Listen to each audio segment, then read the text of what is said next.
Ever wondered what you can and can't consume while on a fast? It's a common question, and today we're going to demystify it.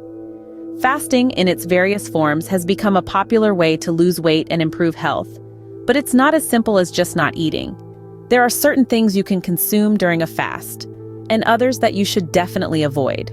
First off, let's talk about what you can consume. Water is the most important. Staying well hydrated is key during a fast. It not only keeps you feeling full, but also helps your body function properly. So remember, drink plenty of water. Next, we have black coffee and tea. Yes, you heard that right. As long as they're unsweetened, both black coffee and tea are allowed during a fast. They contain minimal calories and can help suppress your appetite while providing a much-needed energy boost. And then there are bone broths. These are a great source of nutrients and can help you feel satiated. But remember, they should be homemade and not contain any additives or sweeteners. Now let's tackle what you can't consume during a fast. Any food or drink that contains calories is a no-go. This includes sugar, artificial sweeteners, and creamers.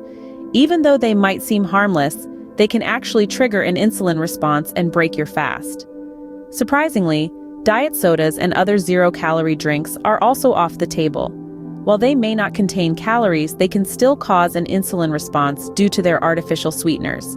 And lastly, avoid any kind of solid food. This might seem obvious, but it's worth mentioning. Even a small bite of something can break your fast and undo all your hard work. So to summarize, during a fast, you can consume water, unsweetened black coffee and tea, and bone broth.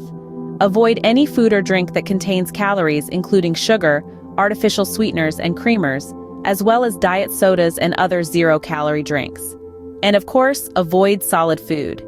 Fasting can be a powerful tool for weight loss and health improvement, but it's important to do it right. By knowing what you can and can't consume, you can make your fasting journey a lot smoother and more effective. So the next time you decide to fast, keep these points in mind. Happy fasting!